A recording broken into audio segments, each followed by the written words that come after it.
Então, a gente vai estudar aqui as frases poderosas do Filho de Deus, né, ou de Jesus, de Nazaré. A ideia é que a gente faça hoje uma introdução, né, a respeito delas e veja já uma das frases que vocês escolheram, tá bom? Eu estou bem animado, assim, geralmente quando eu fico animado com alguma coisa eu falo muito rápido, tá? E alto. Então se eu estiver falando muito rápido, vocês, vai mais devagar, tá? Pode falar mais devagar. A gente não precisa fazer só nesses 3 domingos, tá bom? Eu posso ir num ritmo bem tranquilo, tá bom? Para todo mundo pegar bem o que a gente vai compartilhar aqui, tá bom? Então, se precisar, a gente passa um pouquinho mais e faz um domingo a mais, né? Ou quanto quiser também, tá bom? E aí, assim, como são 2 horas, agora a gente está começando 18h10. Quando for 19 horas eu vou dar uma paradinha, independente de onde a gente for aqui, tá bom? Pra ir no banheiro, tomar uma água, sei lá, comer uma feijoada, beber um suco, tá bom? E aí vocês podem dar uma levantadinha aí 10 minutos, tá joia? Eu vou fechar aqui minha câmera e depois a gente retorna aí pra gente poder continuar, tá bom? E aí a gente termina às 8 horas, que eu acho que 8 horas é um horário, tá legal a gente ficar 2 horas aqui, ok?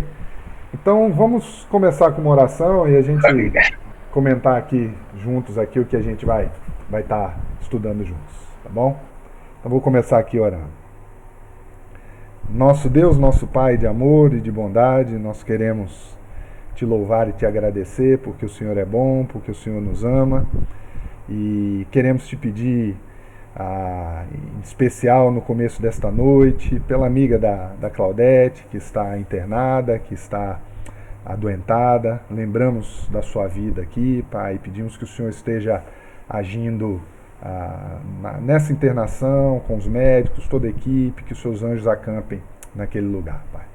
Pedimos que o Senhor nos oriente nesta noite, possa nos dar a todos nós ouvidos abertos para podermos ouvir a Tua Palavra, aprender mais do que o Senhor deseja e podermos seguir melhor a Jesus. Muito obrigado pela Irmandade que está aqui e que juntos possamos nos encorajar seguindo ao Senhor. Em nome de Jesus. Amém.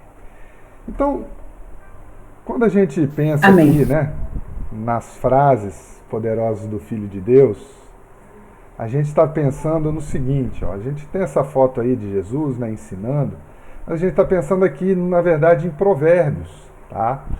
Do mesmo modo que o Antigo Testamento ele tem provérbios, Jesus também pronunciou esses provérbios, porque era uma tradição oral, né, do povo deles, do povo de Israel, falar frase. E aí tem uma declaração aqui, uma definição muito interessante, né, de Miguel de Cervantes, que é escritor do livro Dom Quixote, né? Ele diz o seguinte, que um provérbio é uma sentença curta baseada numa experiência longa, tá? Então, quer dizer, em poucas palavras é possível se definir aquilo que uma pessoa viveu por meio da sua experiência, né? E no caso de Jesus, toda a sua experiência espiritual com Deus. Ele usou desse recurso literário para ensinar também. Tá, gente?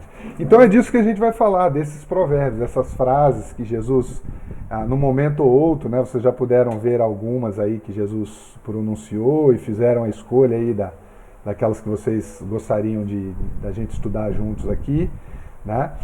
Jesus usou muitas vezes esses provérbios, tá bom?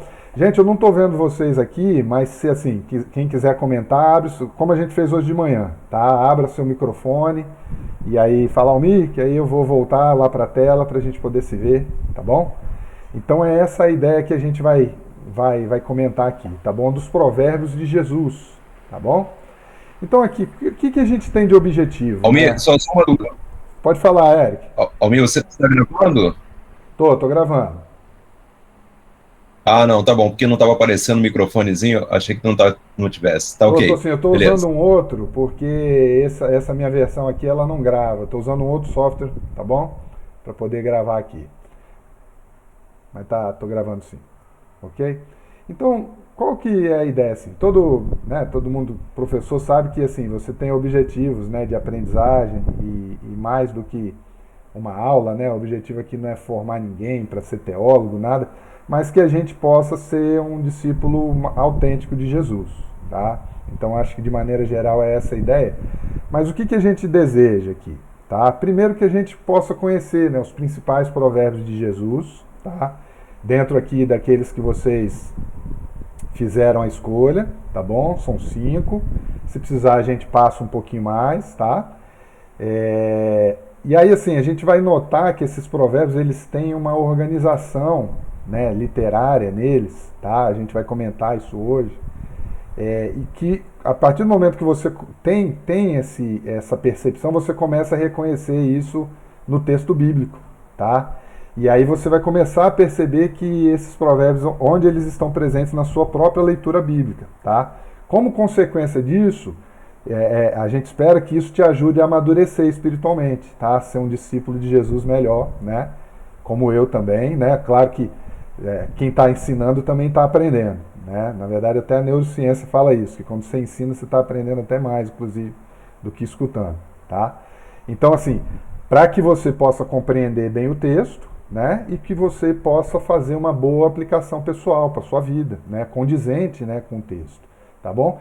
E um último motivo, assim, é que a gente possa ensinar outras pessoas a seguirem Jesus, conhecendo bem aquilo que ele quis ensinar através desses provérbios, desse recurso literário que são os provérbios, que eram uma coisa muito comum na vida dele, tá?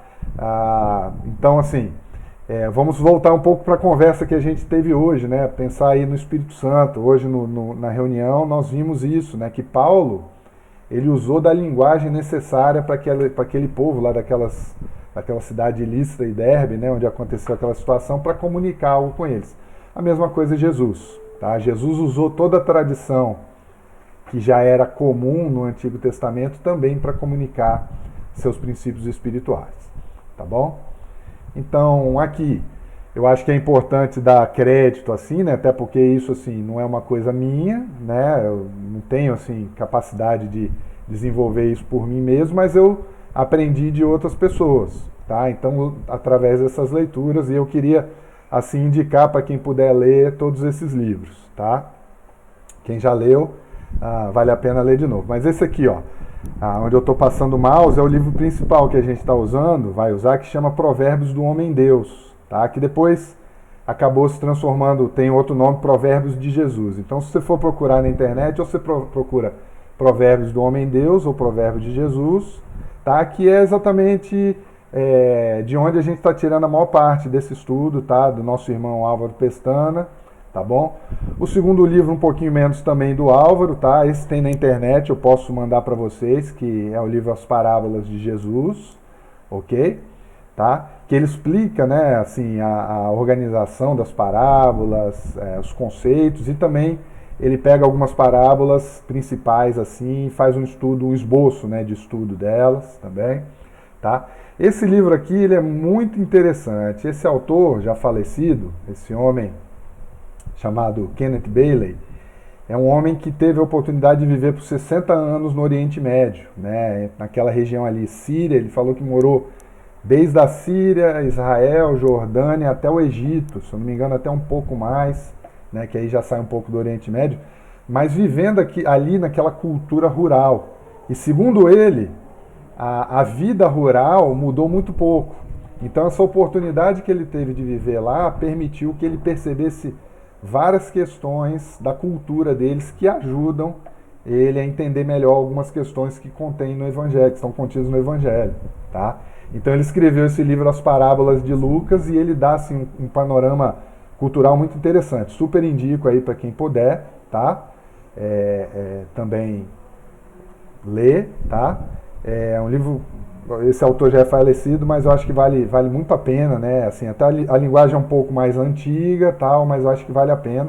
E esse outro livro aqui de estudo bíblico, tá? Que também dos nossos irmãos Brian e Álvaro Pestana, Como Estudar a Bíblia do Texto à Paráfrase, que a gente vai usar um pouquinho também, tá? Então são os principais, assim, referenciais que a gente está usando, tá bom? Para dar os créditos aí para os irmãos que fizeram esse trabalho, tá bom? Então aí está o nosso calendário, tá? Hoje a gente vai fazer uma introdução aos provérbios de Jesus, vai mostrar, né, assim, como é que a gente reconhece esses provérbios no texto, tá? Eu acho que é essa a ideia, e para mim, na minha opinião, essa é a parte mais importante, porque mais do que assim eu chegar aqui e explicar para vocês os outros provérbios, é que você na sua leitura possa reconhecer neles. Então, se você participar só hoje, na primeira parte, nessa primeira hora, eu já estou satisfeito, porque eu acredito que isso vai poder te ajudar na sua leitura bíblica, tá? Mas aí a gente vai, nos outros dias, obviamente, comentar esses provérbios, o significado, né? A aplicação para a gente também. Então, hoje, na segunda parte, a gente vai ler esse aqui, né? Que, se eu não me engano, foi o segundo mais escolhido. Ninguém, depois de acender uma candeia, cobre com um vaso, tá? E aí eu juntei os dois principais aqui, os que foram mais escolhidos. Isso aqui foi o número 1, né? Quem não é contra nós é por nós, tá? E esse aqui, ó, ao que se tem, ao que tem se lhe dará e terá em abundância, ao que não tem até o que tem lhe será tirado, tá? Foram os dois mais escolhidos. Em primeiro lugar, eu juntei com outros dois aqui que tinham sido escolhidos por duas pessoas, tá? Mas que tem relação com esse aqui também, tá? Então, muitos são chamados, mas poucos escolhidos, e aquele a quem muito foi dado, muito lhe será exigido, tá? Então, são esses aí que foram os principais aí, tá? Não deu pra gente atender todos, mas eu tenho certeza, se você tiver a oportunidade de ler esse livro, você vai ter uma visão dos principais provérbios de Jesus. Eu acho que no livro aqui, se eu não me engano, são 27, eu acho, tá? Então, tem bastante aqui, né? 27 provérbios, isso mesmo. Mas Jesus tem outros que nem estão contidos também no livro do Álvaro Pestana, tá bom? Então vamos seguir aqui. Então, Jesus, né, pegando esse conceito aí do Miguel de Cervantes, Jesus ele expressou grandes verdades espirituais em frases curtas, tá? Então acho que é essa que é a ideia que a gente vai ver aqui. Então ele expressava nos seus discursos, nas suas conversas, nos seus momentos de ensino, ele sempre falava essas frases, essas grandes verdades espirituais em frases curtas, tá bom? E, como eu já disse, assim, ele utilizou esse recurso literário que já era muito utilizado no Antigo Testamento, tanto que a gente tem um livro só de provérbios, né, que é o livro da sabedoria, né, tem os provérbios de Salomão e de outros sábios que foram compilados ali, né, naquela época, tá bom? Então é um livro interessante que veio mantendo-se essa tradição de falar grandes verdades, né, espirituais em frases curtas, e Jesus usou desse recurso também, tá bom?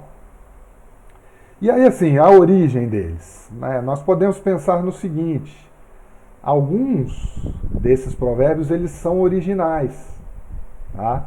Jesus falou eles pela primeira vez. Por exemplo, tem um que não está nem nos evangelhos, que é Paulo que fala, né? Ele fala, como as próprias palavras do Senhor Jesus, né? É mais feliz quem dá do que quem recebe, né? Esse a gente pode dizer que é um provérbio original de Jesus, né? Porque o próprio Paulo identificou isso, né? Ele falou, ó, como disse, como as próprias palavras de Jesus. Mas outros não, tá? Jesus ele utilizou provérbios que já eram provavelmente correntemente utilizados na sua época, tá? Mas a grande questão não é se era original ou não, mas é quem falou, tá? E que momento falou, né? Então, assim, Jesus ele tinha toda a autoridade para falar no seu discurso por causa das suas obras, por causa de quem ele era o Filho de Deus, e o momento em que ele pronunciou esses provérbios, a circunstância em que ele usou também, que faz toda a diferença, tá bom? Tranquilo até aí? Vamos seguindo? Tudo bem? Vou voltar aqui para ver vocês um pouquinho, senão eu vou falando. Podemos ir? Beleza? Então tá bom. Então vamos lá. Então vamos pensar aqui nas características desses provérbios. Olha só que coisa legal, assim, né? E assim, nada disso aqui é meu, né? Aprendi de outras pessoas, tá bom? Estudiosos aí, pessoas que já têm estudado e que têm habilidade, inclusive, com a língua original, né? Com grego, né? Que os evangelhos foram escritos, tá?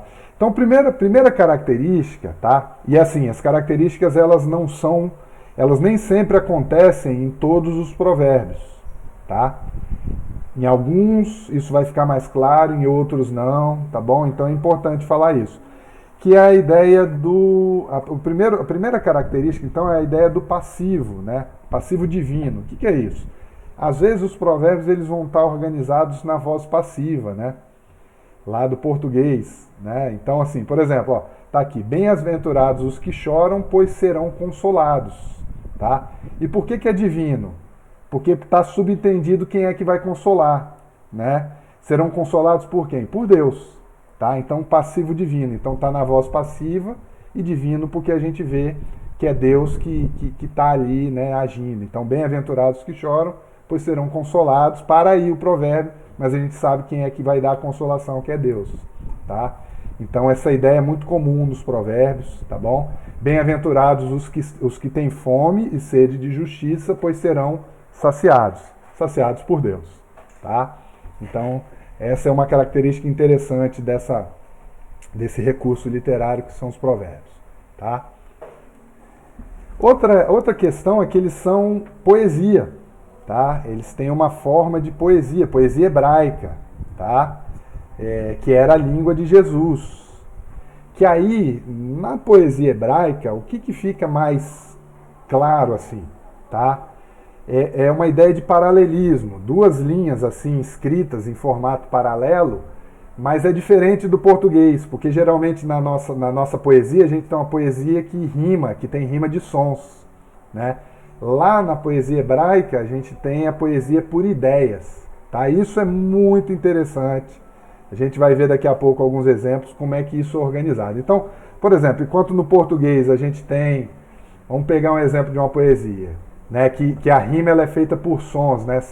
Semana passada o César fez até uma rima lá na reunião, tal, mas é comum aqui na nossa língua portuguesa. Então, uma poesia famosa: minha terra tem palmeiras, onde canta o sabiá, as aves que gorjeiam, não gorjeiam como lá, né? Então, assim, poesia, Gonçalves Dias, né, Canção do Exílio, uma poesia famosa em português, mas não é essa a ideia da poesia hebraica, tá? A questão dos sons e das rimas, é mais a questão das ideias, tá bom? Então, assim, uma frase, né, ela vem seguida por outra de um sentido equivalente, tá? Quer dizer, a mesma ideia, tá? Ou ela vem com um sentido oposto também, tá? É comum ter um sentido oposto. Então, elas estão organizadas com uma ideia A e com uma ideia B que é oposta. Às vezes ela está organizada a mesma frase com poucas palavras de diferença, então é similar, tá? Então tem a frase A e tem a frase A', que ela é quase igual à frase A, tá? Ou às vezes ela tem também um sentido intensificador, ela aumenta a frase, tá? Então a gente tem uma frase A e uma frase azão, né? Que ela intensifica, tá? Então a poesia hebraica ela tem essa característica, né? Então que a gente vai chamar de paralelismo, né? Quando é equivalente, é sinonímico, né? Isso aqui são termos lá dos estudiosos. Oposto é o antitético, né? Que é de antítese, a ideia oposta.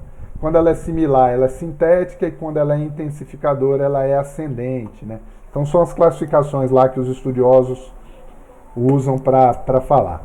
Tá? Vamos dar uma olhada aqui no exemplo muito interessante. Olha só aqui em Isaías, tá? Para a gente ver. Não é um provérbio do Novo Testamento, mas só para a gente ver como isso já vinha desde lá do profeta, né? Desde o Antigo Testamento. Então, ó, aqui a gente tem um exemplo do paralelismo padrão.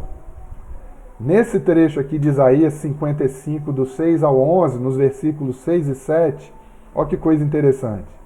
Tem aqui, ó, busquem o Senhor, olha como é o paralelismo de ideias, tá? Então a ideia A, da frase A, ela vai ser igual, equivalente, tá? A ideia da frase que está abaixo, que é A também. Então, ó, busquem o Senhor enquanto se pode achá-lo. Clamem por ele enquanto está perto, tá? Então, ó, tá vendo que as duas frases elas são equivalentes, são praticamente a mesma ideia, tá? Então, por isso aqui tá A, tá? Agora, olha essas duas aqui, esse segundo par, B. Que o ímpio abandone seu caminho e o homem mau abandone, né? Tá aí, não tá dizendo, e o homem mau os seus pensamentos. Olha, tá vendo como as duas ideias elas são parecidas aqui, né? Olha o C. Volte-se ele para o Senhor, que terá misericórdia dele. Volte-se para o nosso Deus, pois ele perdoará de bom grado. Né? Na verdade, aqui essa frase deveria estar aqui embaixo. Fui eu que errei aqui na hora de digitar. Então é até aqui, tá? tá bom? Volte-se para o Senhor que terá misericórdia dele, e aqui embaixo volte-se para o nosso Deus, pois ele perdoará de bom grado. Então aqui a gente tem a ideia do paralelismo padrão, tá? Uma ideia, e aí embaixo dela já tem uma ideia semelhante, tá bom? Então busquem o Senhor, clamem por ele, que o ímpio abandone o seu caminho e o homem mau abandone os seus pensamentos, volte-se para o Senhor que ele vai ter misericórdia, volte-se para Deus que ele o perdoará de bom grado. Tranquilo? Olha aqui então um outro tipo de paralelismo interessantíssimo, que é o paralelismo de inversão. No mesmo trecho, nos versículos 8 e 9, ele vai colocar aqui esse tipo de paralelismo que é assim, a primeira frase ela vai ser equivalente à última, tá? A segunda equivalente à quarta, aqui, e a frase do meio, que está isolada, geralmente ela é a frase mais importante da sentença, tá? Quando ela está aqui no meio, né, tem uma frase isolada no meio que não tem relação com outra, ela vai ser a mais importante da sentença escolhida. Então vamos ver aqui, ó, se bate, olha a A e a A. Pois os meus pensamentos não são os pensamentos de vocês. E aqui, ó, e os meus pensamentos são mais altos do que os seus pensamentos, né? Olha a B, não é igual, não é equivalente, né? A a primeira e a quinta aqui não são equivalentes?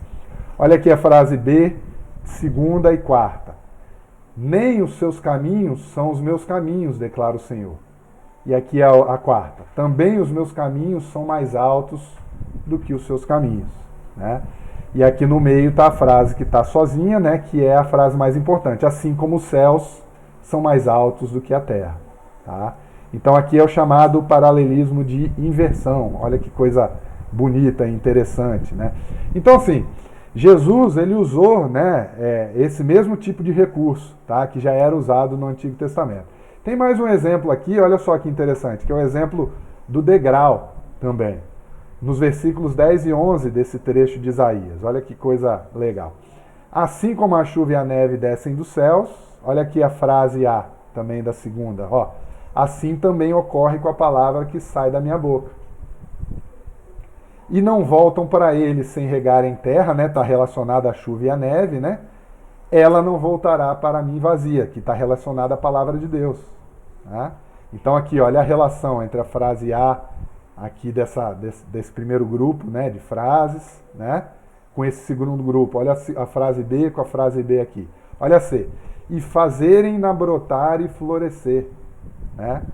E a C. Mas fará o meu desejo.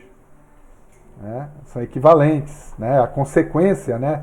Do mesmo modo que a chuva e a neve que descem dos céus fazem, né, e não voltam sem regar a terra, vão fazer brotar e florescer. Do mesmo modo, a palavra que é proferida, que sai da boca de Deus, não voltará vazia e fará o desejo de Deus. E a D aqui é o resultado final. Para ela produzir semente para o semeador e pão para o que come, né? No caso da chuva e da neve. E aqui no caso da palavra de Deus, e atingirá o propósito para qual o enviei, né? Tranquilo? Beleza? A Raquel está aqui do meu lado aqui, tá? Vamos dar uma olhadinha aqui em vocês. Tudo bem? Podemos ir? Tudo tranquilo. Tá joia? Então tá bem. Vamos lá então. Então essa é a ideia de paralelismo, tá bom? Uma terceira característica que a gente tem assim nos provérbios, que assim é muito interessante também, que é assim, os provérbios eles são parábolas, tá? Tá, mas parábola não é aquela coisa que geralmente a gente coloca, né, como uma figura de linguagem menor um pouco, né, para poder... Sim, esse é o conceito mais comum das parábolas, tá? Apesar das parábolas serem um pouco... elas não estarem só limitadas a isso, tá? Por quê? Porque o conceito de parábola na língua de Jesus, né, o hebraico e o aramaico, ele é mais amplo do que o conceito grego. O conceito grego, ele tem realmente esse sentido, tá? Você coloca uma coisa de lado, né, que é uma comparação com aquilo que você quer dizer, tá? Mas o conceito na língua de Jesus, ele abrangia mais figuras de linguagem, entre elas os provérbios, tá? Então os provérbios eles não tinham uma outra palavra, então eles usavam essa palavra que representava várias figuras de linguagem, entre elas os provérbios, mas também os enigmas, os símiles e por aí vai, né? As alegorias, tá? Por que isso é importante falar? Porque a mesma forma que você usa para interpretar as parábolas, você vai precisar usar para interpretar os provérbios, tá? Então, é preciso entender um pouco disso, e a gente vai falar daqui a pouco, como é que a gente faz uma boa interpretação dos provérbios, tá bom?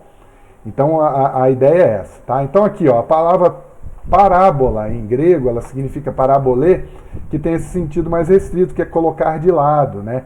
Que é aquela ideia, você coloca uma ilustração coadjuvante para uma ideia mais importante, tá? Esse é o conceito corriqueiro, tá? Mas como a gente lembra que Jesus ele estava falando no idioma dele, tá? Segundo esses estudiosos, o conceito de parábola, né? Em aramaico é essa palavra aqui, mátala, né? Em hebraico essa palavra machal, ele é um conceito mais amplo, que ele tem uma série de outras, né, figuras de linguagem, parábola, símile, alegoria, fábula, provérbio, né, que está aqui em negrito, linguagem apocalíptica, né, que tem no livro de Apocalipse, tem Daniel também, enigma, símbolo e por aí vai, tá bom? Até anedota, né, que é uma piada, tipo uma piada, era usado também para representar o que é a parábola no sentido semítico, né, que era das línguas de Jesus, tá bom? Então o provérbio a gente pode pensar que ele é uma parábola sim, tá? E aí a gente pode também saber disso do texto, tá? A gente descobre isso através do texto também, tá? Por quê? Porque Jesus, olha que coisa interessante, ao final do trecho de Mateus 13, ele contou uma série de parábolas, né? E de provérbios também, tá? Então ele conta a parábola do semeador, conta a parábola do trigo e do joio, e algumas outras parábolas, e nesses trechos, quando ele está explicando as parábolas, ele também usa provérbios, e ele vai dizer o seguinte, né? Mateus vai falar, olha, Jesus falou todas essas coisas à multidão por parábolas. Nada lhes dizia sem usar alguma parábola, cumprindo-se assim o que fora dito pelo profeta. Abrirei minha boca em parábolas, proclamarei coisas ocultas desde a criação do mundo. Então ele está usando a palavra parábola, mas ele está se referindo também a outras figuras de linguagem, a provérbios, que ele também, nesses trechos aqui anteriores, a Mateus 13, ele também usou. Tá? Inclusive a gente vai ler alguns deles também. Tá bom? Então, tranquilo? A gente pode pensar nos provérbios também como um tipo de parábola. Tá? Então acho que isso ajuda bastante a gente na compreensão também. Tá bom? Uma outra característica que é interessante, né, assim, Jesus ele usou os mesmos provérbios em circunstâncias diferentes, ele repetiu, tá? E às vezes o mesmo provérbio, no contexto diferente, ele vai ter um significado diferente também, tá? Às vezes ele vai realçar um pouco mais o significado de um outro contexto. Às vezes ele fortalece e às vezes ele pode ser, inclusive, ter quase o seu oposto. Tá? Então é importante a gente entender isso. O mesmo provérbio, ele sendo usado em outra situação, ele vai ter um sentido um pouco diferente. E por isso a gente precisa entender um pouco o que Jesus estava vivendo naquele momento ali. Daqui a pouco a gente vai falar de contexto também para ajudar a gente. Tá? Então é importante ter isso em mente, tá bom? Também. Deixa eu tomar um golinho de água aqui.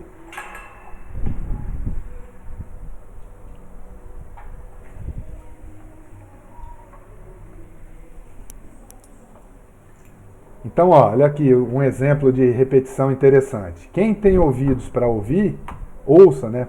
Provérbio famoso aí de Jesus, que nessas passagens aqui, Mateus 13, Marcos 4, Lucas 8, a ideia é o seguinte: a compreensão ela vem pelo compromisso com Jesus. Então ele estava chamando os seus ouvintes a serem comprometidos, e quanto mais comprometidos, mais eles iriam entender a mensagem. Tá? É esse o contexto que está por trás. Mas num outro momento, né, em Mateus 13, 24 a 30 e 36 a 43, a ideia é o chamado para a obediência. Né? Então, ó, se você tem ouvidos para ouvir, ouça, obedeça. Tá? O contexto próximo das passagens ali, né, ele difere um pouquinho do que era o anterior. E já em Marcos 4, ele é uma chamada à responsabilidade, tá? Então, olha, veja bem o que você está ouvindo, né? Seja responsável com o que você está ouvindo. Então, é essa a ideia que ele vai trazer com esse provérbio, quem tem ouvidos para ouvir ouça. Você vê que muda um pouquinho, dependendo do evangelho, dependendo do contexto em que Jesus pronunciou o provérbio, tá bom? Então vamos passar aqui, vamos tocando, tá? Uma outra característica que também não acontece com todos, mas é interessante, é o seguinte: alguns provérbios eles são utilizados para marcar o começo e o fim de um trecho. Então, por exemplo, aqui, ó, na parábola da vinha, que é aquela parábola que Jesus contou do homem que tinha uma vinha e aí arrendou, e aí no momento de receber, né, a parte dele, né, do arrendamento, ele manda um, eles vão e batem nele, manda o segundo, manda o terceiro, eles batem de novo, ele fala, vou mandar o meu filho. Lembram dessa parábola? E aí Jesus está contando, e essa parábola, né, no final, os fariseus, eles entendem que era para eles, né, essa parábola. No começo e no final dela, tá esse provérbio aqui, ó. Contudo, muitos primeiros serão últimos e muitos últimos serão os primeiros. Dando uma ideia quase de um sanduíche, né? Então o provérbio ele está no começo, vem a parábola, tem o provérbio no final fazendo como se fosse um sanduíche aí, tá? Que é a ideia de uso e inclusão. Ele inclui, né? Os provérbios eles incluem um trecho, um texto ou uma parábola entre eles aí, tá bom? Então é comum também. Esse é o exemplo principal, tá? Uma outra ideia que também assim a gente pode notar é que alguns provérbios eles trazem um duplo sentido, tá? Eles podem assumir mais de um sentido e não tem problema nenhum, tá? Não é A mais B igual a C muitas vezes, né? A gente precisa entender o contexto, tá? Então, por exemplo, aqui, olha, se alguém quer ser o primeiro, será o último de todos e servo de todos. É uma ideia de promessa. Então, olha, se você quer ser o primeiro, qual que é a promessa que eu tenho para você? Você vai ser o último de todos, tá? E o último e servo de todos. Então, Jesus faz uma promessa. Mas também é uma ideia de exortação, tá? Se alguém quer ser o primeiro, então Jesus exorta, seja o último e servo de todos. Então, às vezes, os provérbios, literalmente, assim, ligeiramente, eles trazem uma ideia mais de um sentido, tá? Então, tá aqui uma ideia de promessa, uma ideia de exortação, nesse exemplo também desse provérbio bem conhecido, tá bom?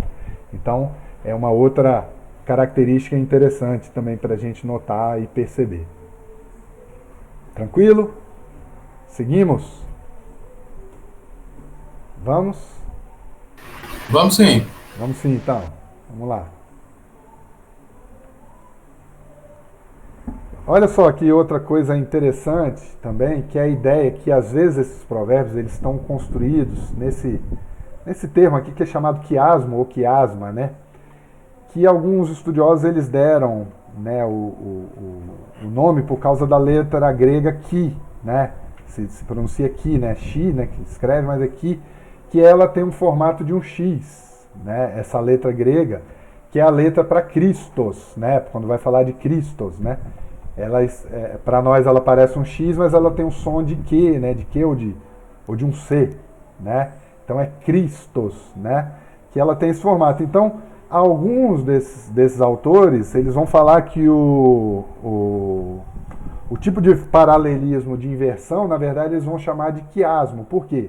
Porque faz um X aqui, ó, tá vendo? Então, olha esse provérbio de Jesus em Mateus 7,6. Ele diz, não deem o que é sagrado aos cães, nem atirem suas pérolas aos porcos, tá? Caso contrário, estes as pisarão, e aqueles, voltando-se contra vocês, os despedaçarão, né? Então aqui, ó, não deem o que é sagrado aos cães, por quê? Porque os cães são aqueles que despedaçam, né? Que mordem e despedaçam, tá? Então aqui, ó, tá vendo? E nem atirem as pérolas aos porcos, porque os porcos pisam nas coisas, né? Então, é a ideia de X, tá? De ki, né? Por isso chama em quiasmo, né? Não deem o que é sagrado aos cães, nem atirem suas pérolas, né? Então tá vendo o X aqui, né? No desenho, tá bom? que é a construção em quiasmo é a mesma coisa lá daquela construção do paralelismo em inversão, em que a primeira frase ela corresponde à última, né? Tá bom? E a frase seguinte ela vai corresponder à próxima aqui, tá bom? Sem necessariamente ter uma frase principal no meio. Por isso faz o X, tá bom? Então tá vendo aqui, ó, não deem o que é sagrado aos cães, tem relação com a última, né? Despedaçarão.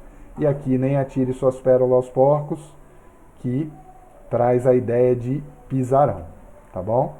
Então é a ideia do X, do quiasmo aí. Ok? Então vamos lá. E aqui talvez seja a coisa mais importante de todas, que os provérbios eles têm o seu sentido determinado pelo contexto, tá? Então, uma frase que eu gosto bastante é a seguinte, talvez você já tenha ouvido, né? Em algum momento, como eu gosto, de repente eu já até falei e você já ouviu. Mas é o seguinte, que ela diz que um texto sem contexto é somente um pretexto. Um texto sem contexto é somente um pretexto. O que isso quer dizer? Que se você tirar as coisas do contexto, né, daquilo onde essa situação, essa frase estava inserida, você pode usar aquilo como desculpa, tá? Que muitas pessoas fazem isso com a Bíblia, né, com os textos das Escrituras. Eles pegam uma frase isolada, sem contexto algum, para justificar uma prática qualquer, né, uma desculpa, um pretexto, né? Um exemplo abominável, há alguns anos atrás, um homem aqui no Espírito Santo estava usando um trecho de um profeta para justificar a poligamia, e aí ele se casou com 4 ou 5 mulheres, né, dentro da igreja dele, e aí ele foi dar uma entrevista, o próprio repórter, né, perguntou para ele, não, mas isso não está fora do contexto, e aí o homem se perdeu ali, enfim, mas um texto fora do contexto é somente um pretexto, acho que é essa que é a ideia, tá? Então assim, os provérbios eles precisam ser entendidos no seu contexto literário próprio, né? Ali onde eles estavam sendo escritos, tá bom?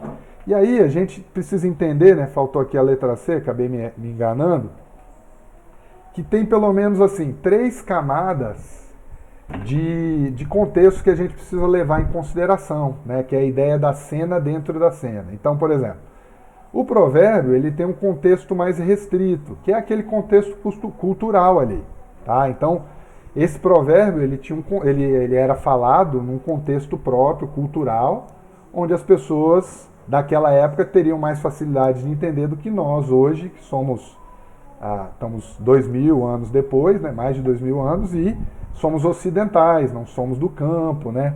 Somos pessoas que estão aqui. Então tem todo um contexto mais restrito, né, deles naquela época. O segundo contexto que a gente tem que levar em consideração é o de Jesus. Jesus falando para as pessoas. Em que momento da vida de Jesus ele estava falando, né?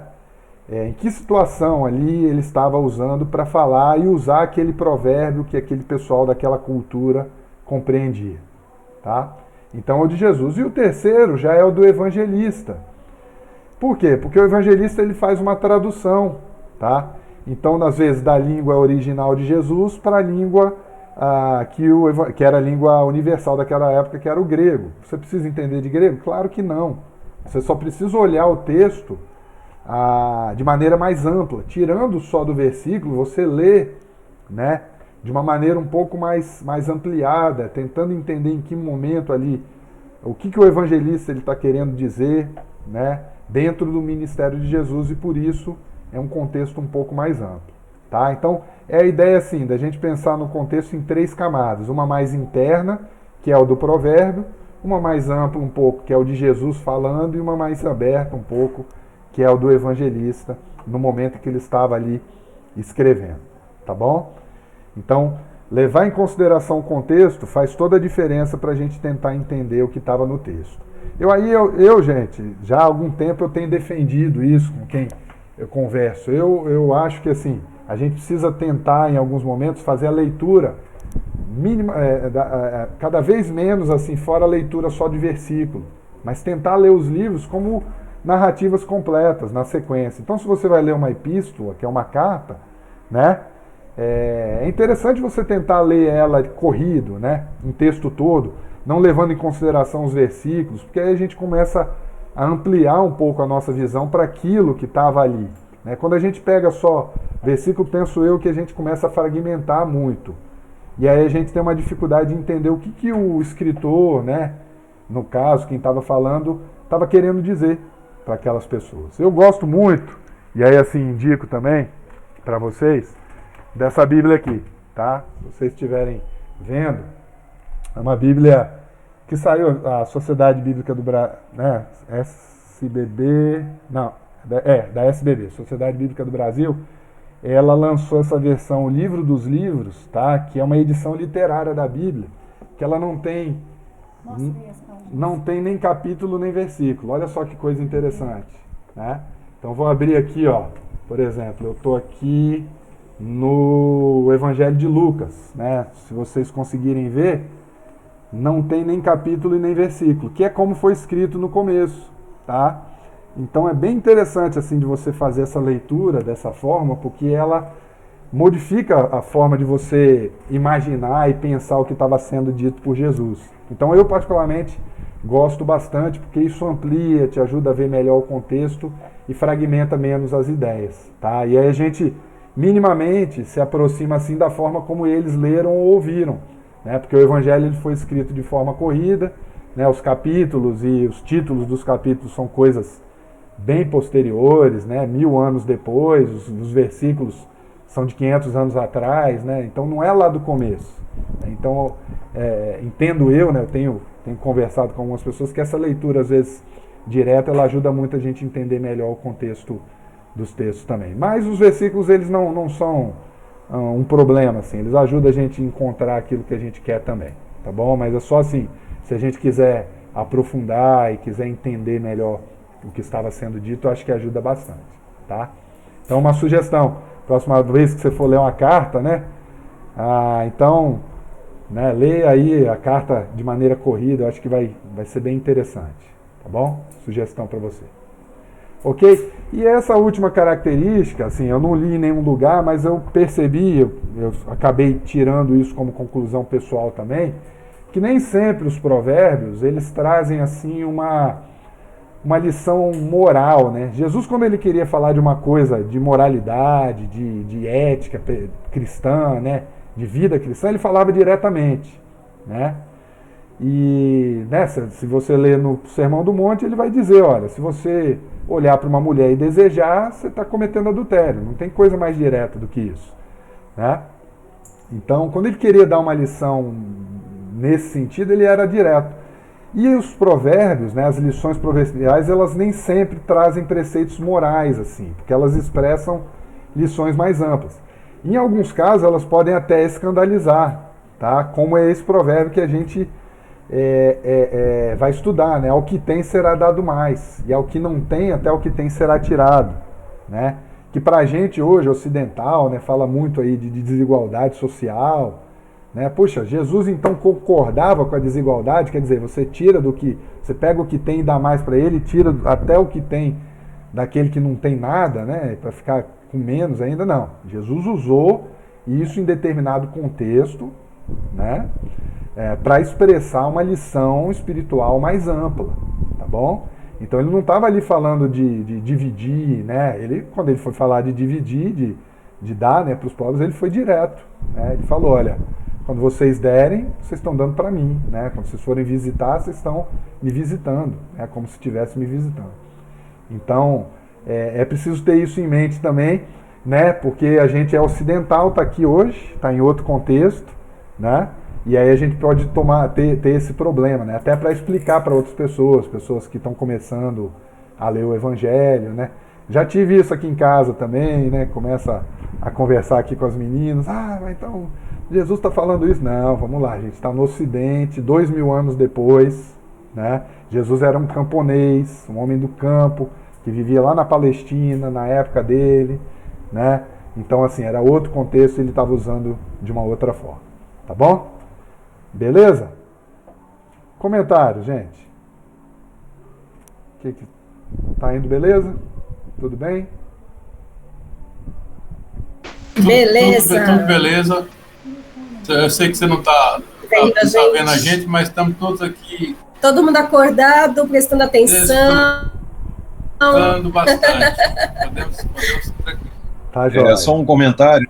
Fala, Eric. Uma coisa que eu estava pensando quando estava falando sobre os provérbios, né? É sobre os ditados que a gente tem, né? Os ditados populares, mal comparando, é óbvio, né? Deu para notar assim que é algo muito mais rico. Mas quando você pensa num ditado popular, né? Cavalo dado, não se olha os dentes, né? São coisas assim que não necessariamente tem uma rima, mas tem uma ideia tão forte que quando você está num contexto e que surge a situação, ele salta na tua cabeça, né? Então, assim, talvez você vá até comentar isso, que eu fiquei pensando foi nisso, né? Pensando em Deus e em Jesus. O desejo que eles têm de gravar a palavra no nosso coração, né? Então, provavelmente, os provérbios, eles têm depois de anos como cristão, as situações, até em situações de brincadeira, né, surge o provérbio, né, você pensa assim, caramba, pois é, e quando você vê, você está recitando, né, então isso é muito interessante, né, esse jogo todo de palavras, eu acho que ele tem esse poder, né, de fazer você gravar, né. Muito bom, Eric. Estão me ouvindo, gente? Eu tirei o microfone aqui para a Raquel escutar, que ela está aqui do meu lado. Estão me ouvindo, né? Beleza. Sim. Joia. Então, não, isso que você falou é muito, muito valioso, Eric, porque assim, Deus, ele pegou a mensagem dele e traduziu para nós, né? O Evangelho, a forma que Jesus usou e que ele pronunciou, é uma tradução para nós daquilo que Deus conhecia, que estava guardado e que é uma verdade espiritual, né? Então, isso é muito, muito interessante mesmo. E Deus, ele faz, porque nós temos uma capacidade limitada de compreender a vontade de Deus, aquilo que Deus deseja. Então, ele fez esse processo de tradução através do Filho. Então, quando a gente vê lá o Filho, né, no texto de João, que ninguém nunca conheceu a Deus, somente o Filho, né, e que através do Filho a gente consegue conhecer a Deus, né, que a graça e a lei, né, ele vai dizer que a graça de Deus a gente conhece através de Jesus, lá no texto de João também.